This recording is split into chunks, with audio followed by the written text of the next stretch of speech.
Primero necesito pensar qué son las propiedades. Las propiedades básicamente son parámetros o variables de información, documentación que le vamos a insertar a los elementos 3D.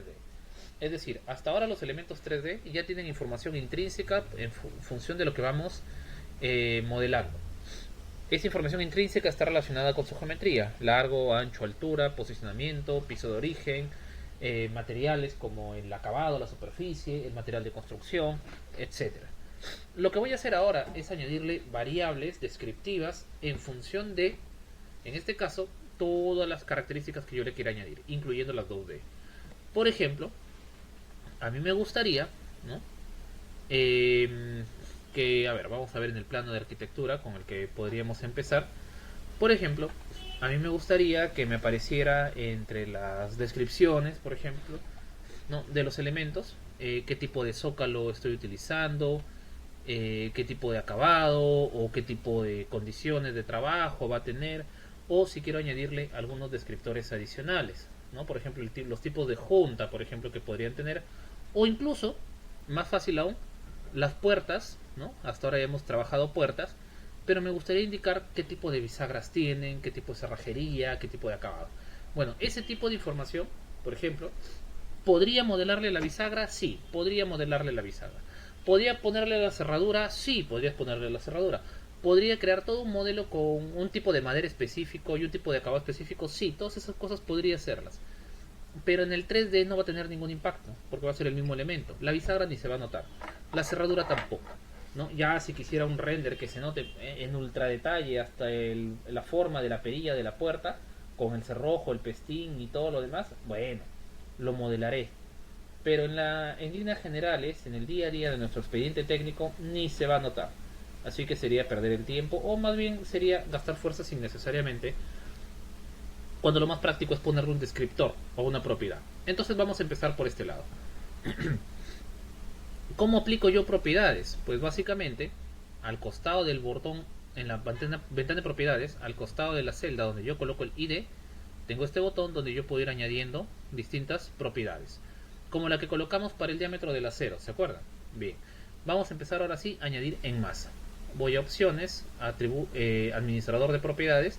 Ya hemos borrado todas estas cosas, ¿verdad? Y vamos a empezar a añadir. Voy a crear un nuevo grupo. Clic abajo, nuevo, grupo. En este caso le voy a poner 4 a carpintería.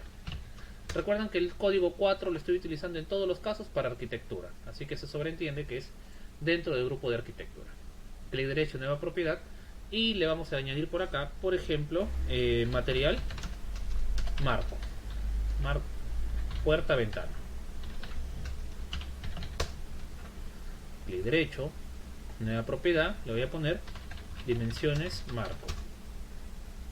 Clic derecho, nueva propiedad, material, hoja, puerta. Clic derecho, nueva propiedad, abertura puerta, tipo de abertura puerta, como quieren llamarle, carpintería de la hoja. Esta le voy a poner incluso antes del material de la hoja. Nueva propiedad, cerradura, bisagras, cantidad de bisagras, etcétera, ¿no? Bastantes, ¿no? Pero bueno, forma parte de.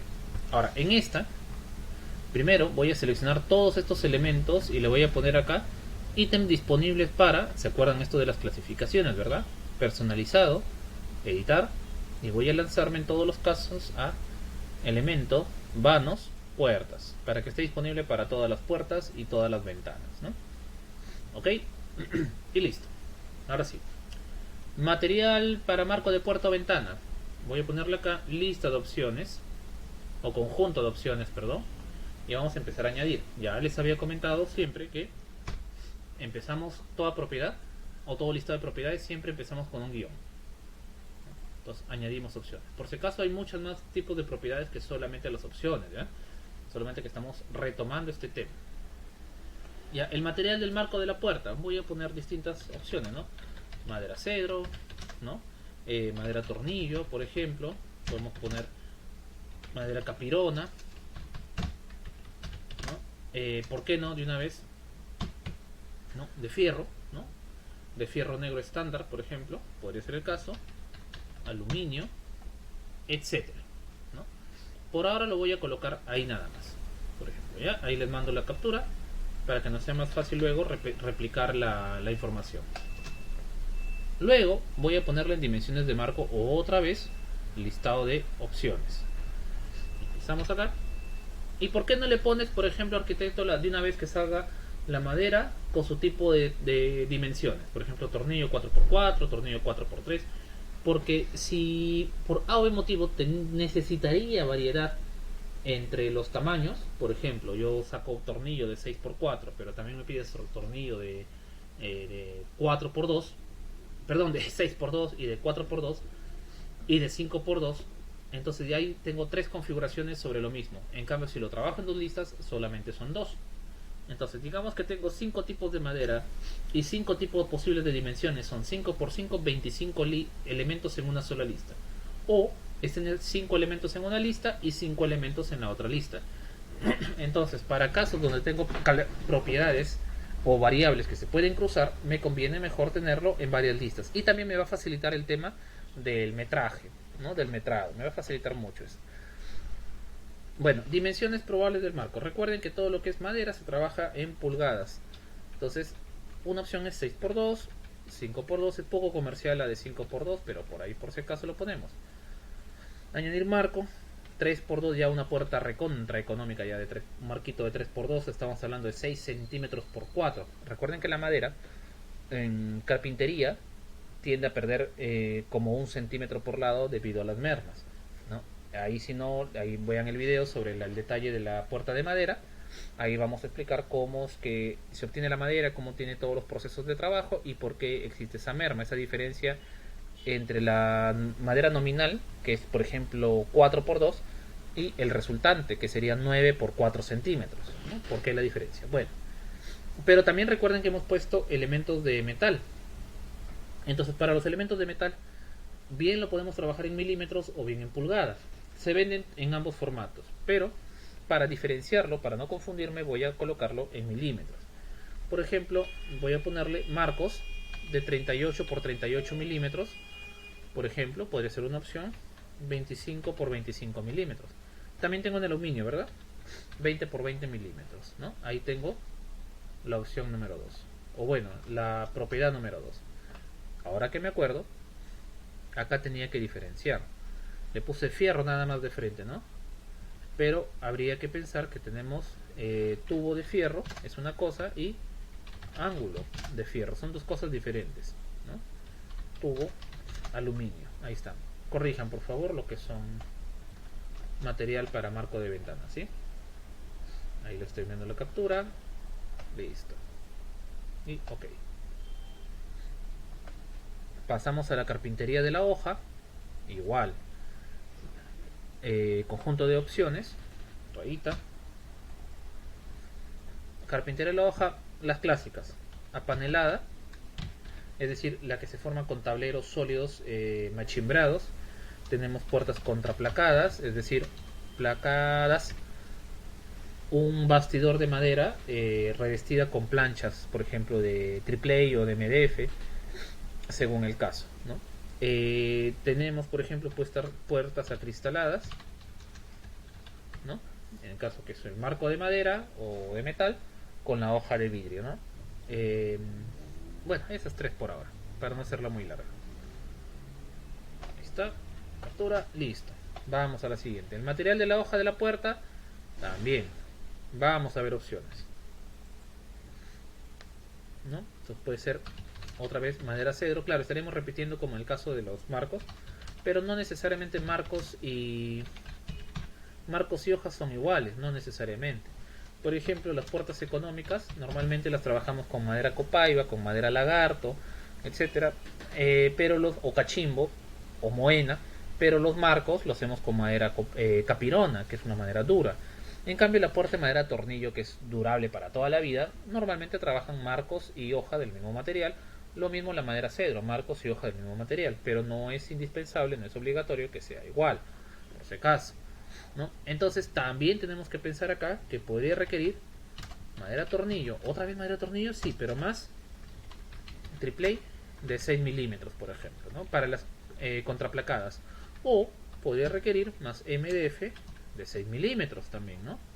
O podría requerir también de madera copaiba más MDF, ¿no? De 4 milímetros, 6 milímetros. Bueno, vamos a ir probando. Esta es una puerta una contraplacada muy económica. Bueno, esta de acá es una contraplacada muy durable, muy resistente, muy durable. Y acá, bueno, a mí personalmente no me gusta el MDF, al menos no para las puertas. Bueno, ¿para qué lo ponemos entonces? No me gusta el MDF en las puertas, me gusta en las repisas, en las tabiquerías, ¿no? Falsos dinteles, etcétera, porque es un material sólido, pesado, bien interesante, pero para puertas que están expuestas a la humedad, definitivamente que no.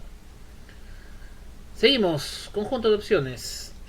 Por su abertura, tenemos puertas batientes, normal, batientes doble sentido o 180 grados, le voy a poner mejor, puertas doble sentido, las famosas puertas vaivén, corredera, ¿no? Entre otras. Corredera o corrediza, ¿no? Esto me sirve para puertas y para ventanas, por ejemplo. Pero si vamos a hablar de puertas y ventanas, entonces también tenemos que considerar las posibles opciones de las ventanas. Por ejemplo, pivotantes, proyectantes, basculantes, ¿no? Hay oscilovasculantes y otro tipo más de opciones, pero bueno. Lo importante acá es empezar a definir posibilidades. Vamos a otra vez, conjunto de opciones. Como en esto ya lo hemos visto, vamos a correr, pues, ¿no? ¿Qué tipo de cerraduras podría encontrarme en mis puertas? Bueno, tenemos cerraduras de sobreponer pesadas de 3 golpes, por ejemplo, este es el clásico, ¿no? Normalmente las de acero. Cerradura cilíndrica, estas son las livianas, las de embutir, las de interiores, con jalador, o pues que es como una pequeña manija, o tipo perilla, ¿no? O de bola o de pomo, como quieran llamarlo, ¿no? Hay cerraduras de embutir tipo pico del oro, vamos a llamarle, que frecuentemente se utilizan en las cerraduras para puertas corredizas o ventanas corredizas, qué sé yo, ¿no? O también para las ventanas podríamos considerar un cerrojo, ¿no? Un cerrojo de fierro de 2 pulgadas, por ejemplo, ¿no? Posibilidad, digo, ¿no? Para las bisagras ya estamos casi acabando. Esto de las expresiones vamos a ver de un ratito, que es bien interesante. Me faltan 2 nada más. Ya, para no hacerla larga vamos a ponerlo bisagras capuchina de 4x4. Bueno, acá, bisagra capuchina de 4x4 pulgadas para las puertas pesadas, de 3x3 para las puertas intermedias y 2,5 para puertas pequeñitas, ¿no? O cajonería, por ejemplo, ¿no? También es válido, ¿no? También vamos a insertarle las bisagras de tipo cangrejo o tipo cazoleta de 38 milímetros. Estas son las que 38 milímetros de diámetro, no de espesor. Estas son las que normalmente se utilizan en los tableros de melamine, bueno, de tablero aglomerado con revestimiento melamínico, ¿no? Los de 38 milímetros de diámetros tienen a la vez 16.5 milímetros de altura, entonces quedan muy bien en los tableros de 18. Y también están las de 26 que se utilizan en los tableros de 15 o de 12 incluso, pero no son comerciales, no tienen mucha salida, ¿verdad? Ahora acá, finalmente, con la cantidad de bisagras, acá ya es otra cosa, no le voy a poner opciones, pues sería ridículo. Más que todo porque quisiera utilizarlo como valor de fórmula.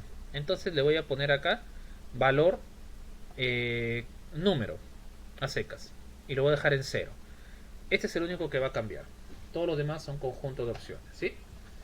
Recuerden también en sus clasificaciones para todas las propiedades, ¿no? Regularlas, ¿sí? A ver, vamos avanzando con esta parte y vamos a ver luego cómo esto se aplica a nuestras puertas. Entonces vamos a ver. Estas 3 puertitas son iguales, ¿verdad? Las del existente no me interesan porque basta codificarlas, pero acá sí me interesa. Y después de haberlas seleccionado voy a ver que si abro por acá ya ha aumentado, ¿verdad? Todas las propiedades. Material del marco de puerta, le voy a poner de madera cedro. Está restringido, ¿no? El consumo de cedro, pero ya. de 6 por 2 pulgadas. La carpintería de la hoja evidentemente es apanelada. Me faltaría poner ahí el detalle del vidrio quizás, ¿no? El material de la hoja de la puerta la voy a hacer de madera tornillo. Aunque también, como esta tiene dos colores, probablemente podría crear una propiedad que diga madera tornillo y cedro, ¿no? O tornillo y algo más. ¿Qué tipo de aberturas tienen? Estas son puertas batientes de 180 grados. Y las cerraduras en todos los casos son de sobreponer pesada de 3 golpes. Y para una puerta de este tamaño, por lo menos necesito bisagras de 4x4 en una cantidad no menor a 5 unidades por hoja. Recuerden que todas estas propiedades se le ha aplicado a el mismo recurso, el mismo producto. Podría insertarlo una por una todas las propiedades o volver a cargarlas a las puertas de arriba, pero es más fácil inyectarle propiedades, ¿no? Le hice alt clic a una de las puertas editadas y ahora control alt clic, ¿no? Para insertarlo. Vamos a ver y ahí están todas las propiedades ya cargaditas. Lo que me faltaría serían estas 4 puertas de acá, que vamos a darle la misma propiedad. Vamos a ponerle el marco para homologar de madera cedro. Las dimensiones, como son interiores, de 4x2, más que porque son interiores, porque son puertas más pequeñas, no necesitan tener tanta... El marco también recuerden que le confiere resistencia a la puerta, ¿no? Porque siempre hace un esfuerzo de palancas, ¿no? De jalar la puerta. La carpintería acá sí es contraplacada. En el material le vamos a dar tornillo más triple A. La abertura acá es batiente simple nada más. Cerradura cilíndrica con jalador. Bisagra capuchina de 3x3. Y aquí le vamos a dar solamente 3 unidades. ¿Estamos? Y con eso ya habríamos acabado nuestra configuración de puertas. Vamos avanzando entonces.